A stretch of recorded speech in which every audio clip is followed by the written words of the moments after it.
A man thought he could intimidate a black woman at the gym. What he didn't know? She was a Navy SEAL, and in just seconds, his arrogance would cost him everything. The gym was packed with the usual evening crowd, muscle-bound men lifting heavy weights, groups of fitness enthusiasts chatting between sets, and the rhythmic pounding of sneakers against treadmills. The air was thick with the scent of sweat and iron, the soundtrack a mix of clanging metal and upbeat hip-hop blasting from the speakers. Among them, she moved with quiet precision. Dressed in simple black leggings and a loose gray hoodie, she was unassuming, just another face in the sea of gym-goers. Her braided hair was pulled back neatly, her sharp brown eyes focused solely on the equipment in front of her. She wasn't there for socializing, wasn't there to impress. She had a goal: to train, to maintain discipline, to keep herself sharp. But not everyone saw her that way. Across the room, a group of men stood near the squat racks, their conversation loud and filled with cocky laughter. One of them, a tall, broad-shouldered man in his mid-30s, flexed his biceps in the mirror before glancing in her direction. His name was Jake, one of those gym bros who thrived on attention, whose ego was fueled by the number of plates he could stack onto a barbell. To him, the gym wasn't just a place to work out. It was a battleground for dominance, and he had just found his next target. "She really thinks she belongs here?" he muttered under his breath, loud enough for his friends to hear. They snickered, their eyes flickering toward the woman as she adjusted the weight on a bench press. "I bet she can't even lift half of that." One of the younger guys in the group hesitated. "Dude, maybe just leave her alone. She's just here to work out." Jake scoffed, rolling his shoulders as if shaking off the comment. "Nah, man. She needs to learn her place." With an air of practiced arrogance, he made his way across the gym, stopping just beside the bench where she was about to begin her set. He leaned down, his voice dripping with condescension. "You sure you don't need a lighter weight, sweetheart?" She didn't react immediately. Instead, she adjusted her grip, her fingers wrapping around the barbell with calculated ease. Finally, she turned her head slightly, locking eyes with him. There was something in her gaze, calm, steady, unreadable. For a moment, Jake hesitated, but his ego quickly brushed aside the unease. "I mean," he continued, flashing a cocky grin, "no offense, but this isn't exactly the place for—" She lifted the bar effortlessly, pressing it upward in a smooth, controlled motion. The weights that he had assumed were too much for her moved as if they were nothing. His grin faltered. Foreshadowing crept into the air like an invisible force. A personal trainer at the far end of the gym paused mid-rep, his brows knitting together as he watched the woman's perfect form. Something about the way she moved, the way she executed the lift with military precision, it triggered something in his memory. Jake, oblivious to the silent realization happening across the room, let out a forced laugh. "Not bad, but I bet you can't." She racked the barbell, stood up, and for the first time, spoke. "I'm not here for your bets." Her voice was calm, even, but there was something chilling about how steady it was. Jake's smirk wavered for a second before he doubled down. He had no idea that in mere moments, the entire gym would fall silent, that he was about to learn a lesson he would never forget. Jake wasn't the type to back down, especially not in front of an audience. His pride was a fragile thing, built on years of being the biggest, strongest man in the room. And now, standing in front of a woman who had just dismissed him without a second thought, he felt something he hadn't felt in a long time: humiliation. The gym had grown quieter. A few people had noticed the exchange, their eyes flickering between Jake and the woman who had effortlessly lifted the weight he thought would intimidate her. Jake forced a laugh, shaking his head as if brushing off the moment. All right. You've got some strength," he admitted, loud enough for everyone to hear. Then, lowering his voice just enough to make it sound like a private challenge, he added, "But let's be real. You wouldn't last a second in an actual fight." She didn't react, didn't flinch, just looked at him with that same unsettling calm. Jake smirked, taking her silence as permission to push further. He stepped closer, towering over her, his presence designed to intimidate. "Strength's one thing, sweetheart," he said, voice dripping with condescension. "But this isn't about how much you can lift. It's about knowing how to use it. And trust me, you don't." A few of his friends chuckled from across the gym, egging him on. One of them called out, "Careful, Jake. She might put you in your place." Jake rolled his eyes, but his pride wouldn't let him walk away. He needed to win this.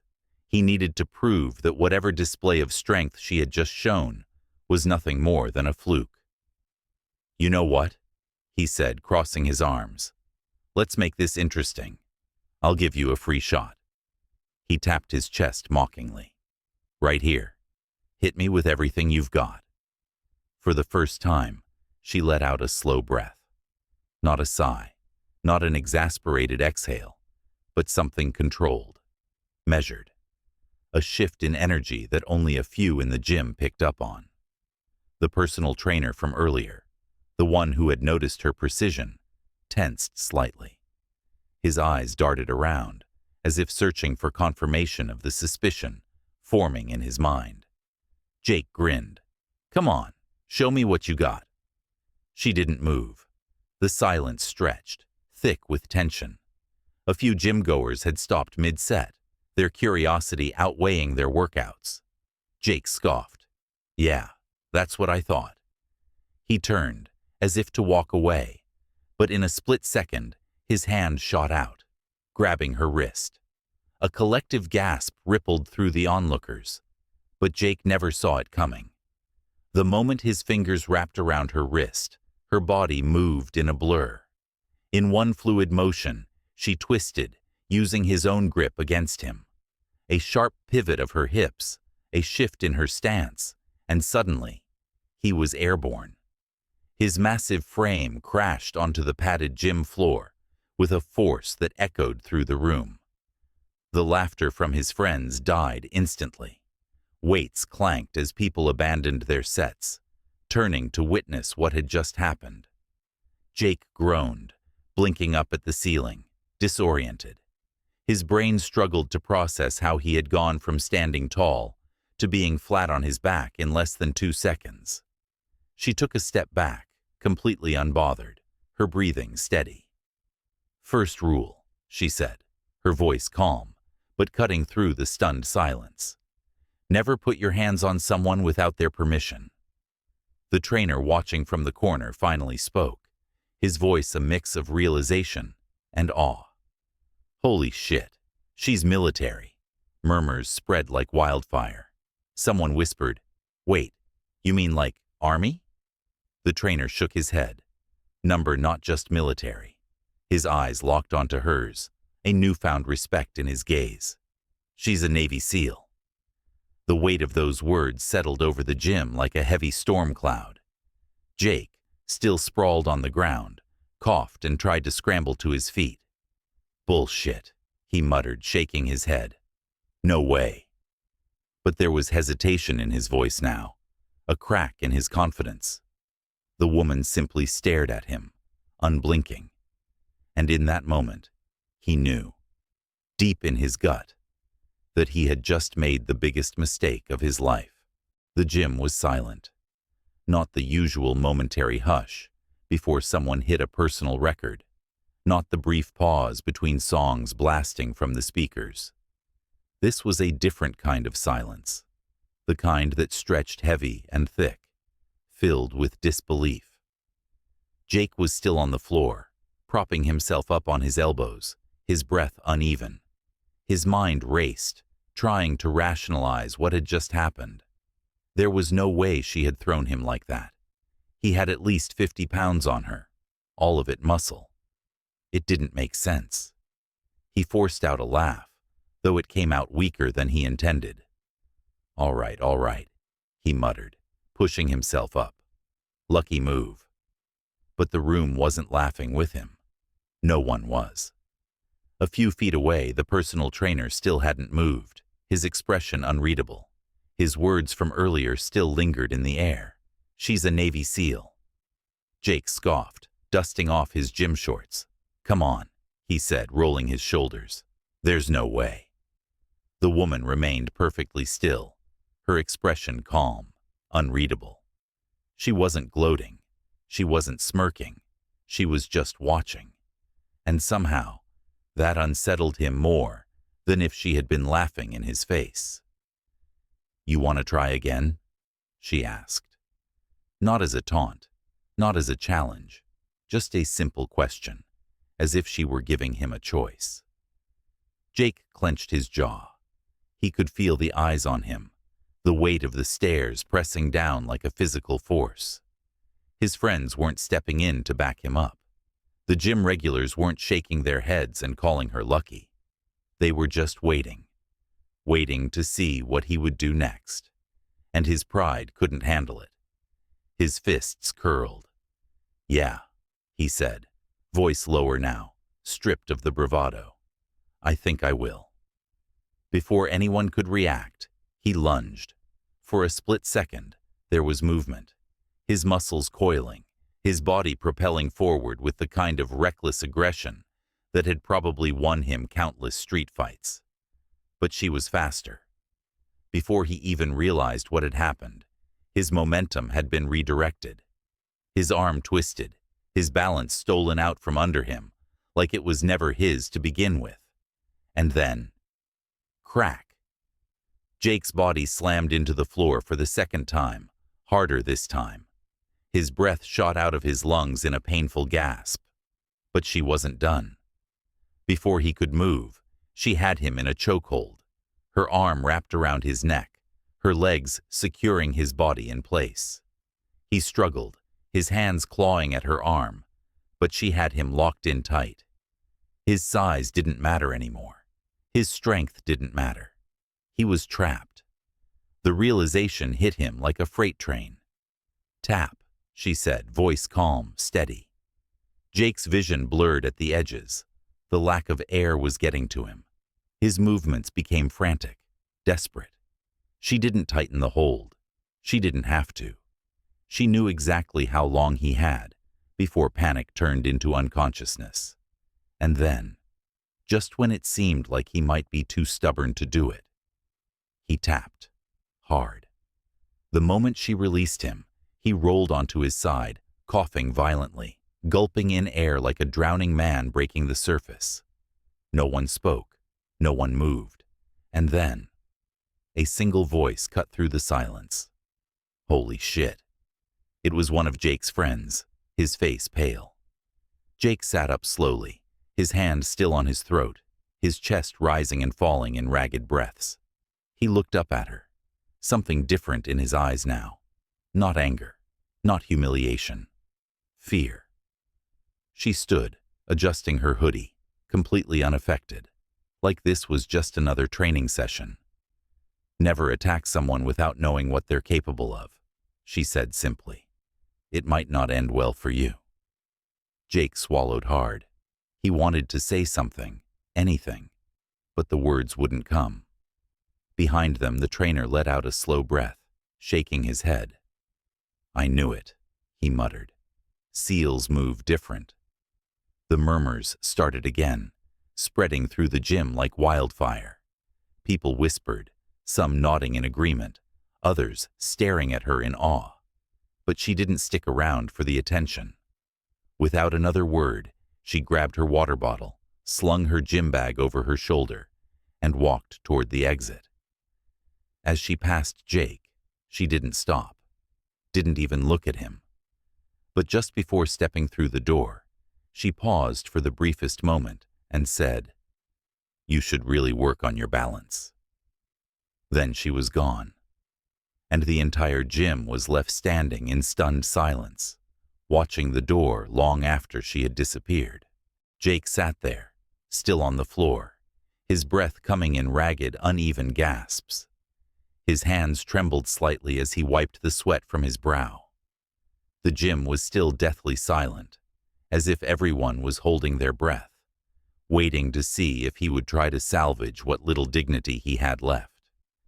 But there was nothing to salvage.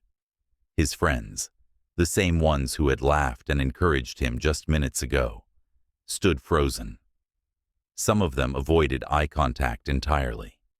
Others simply stared, as if struggling to comprehend what they had just witnessed. She had walked out without looking back. She hadn't gloated. She hadn't smirked. She hadn't humiliated him further. And somehow, that made it worse. The personal trainer, the one who had recognized something in her movements before anyone else, finally let out a slow exhale. "Damn," he muttered. "I should have known the way she moved. SEALs don't just fight, they neutralize." Someone nearby whispered, "She barely even tried." Jake heard all of it, every word. His jaw clenched. His pride screamed at him to stand up, to say something, anything, to take control of the situation again. But what could he say? That he let her win? That it was just a lucky move? No one would believe him. And worst of all, he wouldn't believe it himself. Because for the first time in his life, he had felt what it was like to be completely powerless. The reality of it settled in his chest like a weight, heavier than anything he had ever lifted. He looked down at his hands, flexing his fingers, as if trying to grasp something invisible. He had spent years building his body, making himself stronger, more intimidating. But none of that had mattered in the end. None of it had stopped her. A slow, creeping realization slithered into his mind. He had been lucky. She could have broken his arm, could have put him to sleep in seconds, could have done 100 things that he wouldn't have been able to stop. But she hadn't. She had let him go. And that single act of restraint, that quiet, effortless display of control, shattered whatever illusion of dominance he had left. A nervous chuckle broke through the silence. One of the younger guys from his group, trying to lighten the mood, muttered, "Dude, I think you just got your ass handed to you by a Navy SEAL." Jake's head snapped up, but there was no fight left in his eyes. Just frustration, just shame. His so-called friends didn't wait for him to respond. One by one, they drifted away, some murmuring to each other, some just shaking their heads. None of them wanted to be associated with the guy who had been taken down so effortlessly. Jake exhaled, rubbing a hand over his face. He knew this moment would follow him. People would talk about it. The story would spread, and there was nothing he could do about it. Across the gym, the trainer still stood there, arms crossed, watching him carefully. Unlike the others, there was no mockery in his gaze, no amusement, just a quiet understanding. Jake finally pushed himself up, his body aching from the impact. He took a shaky step forward, glancing toward the gym doors where she had disappeared. For the first time, he wondered, who the hell was she really? And then, without another word, he grabbed his bag and walked out, leaving behind the echoes of his own downfall. The tension in the gym didn't fade immediately. Even after Jake walked out, the weight of what had happened lingered in the air, thick and heavy. Conversations restarted in hushed tones. Gym-goers exchanged looks, some shaking their heads in disbelief. A few people smirked. Others simply stood in silence, still processing the scene they had just witnessed. The personal trainer exhaled and picked up his clipboard, but he wasn't focused on his client's workout anymore. His mind replayed every precise movement she had made, effortless, calculated, controlled. He had worked with professional athletes, trained alongside martial artists. But this was different. He had been right from the beginning. She wasn't just strong. She wasn't just skilled. She was something else entirely. Near the squat racks, a younger guy from Jake's group let out a low whistle. "Man, he's never gonna live that down," he muttered, shaking his head. His friend, still wide-eyed, nodded. Yeah, but honestly, he had it coming. A few gym-goers who had previously laughed at Jake's arrogance now wore different expressions. Some looked almost embarrassed, as if realizing they had been part of the problem. They had egged him on, let him believe he was untouchable. And yet, in the end, all it took was one woman, one calculated takedown, to dismantle that illusion completely. And she was already gone. She hadn't waited for recognition, hadn't needed validation, hadn't even cared about the chaos she left in her wake. Outside the gym, the city buzzed on as if nothing had happened. The night air was cool, a stark contrast to the heated confrontation she had just left behind. She walked with the same quiet confidence, the same measured steps. No victory lap, no need to look back. Because for her, this wasn't a win. It was just another lesson. One Jake, and everyone else in that gym, would never forget. She didn't stop walking. The gym, the stairs, the whispers, none of it mattered. The lesson had already been taught, not through words, not through aggression, but through action, through control. As she turned the corner, she pulled out her phone, checking the time. There was nothing unusual about her night. Another workout, another reminder that arrogance was often the downfall of the ignorant. She had seen men like Jake before. She would see them again. And just like tonight, she would remind them, not with anger, not with ego, but with quiet, absolute certainty. Strength isn't about size, it's about skill. Somewhere, back inside the gym, Jake was still coming to terms with what had happened. Maybe he'd learn from it. Maybe he wouldn't. That wasn't her concern. What mattered was simple. You never know who you're dealing with. Never mistake silence for weakness. And never, ever underestimate the wrong person. Now, here's the real question. What would you have done if you were in that gym? Would you have spoken up? Would you have stopped Jake before things escalated? Or would you have just watched, waiting for someone else to teach the lesson? Let me know in the comments. And if you love stories where justice comes in unexpected ways, make sure to hit that like button, share this with someone who needs to see it, and subscribe for more. Because trust me, you don't want to miss what's coming next.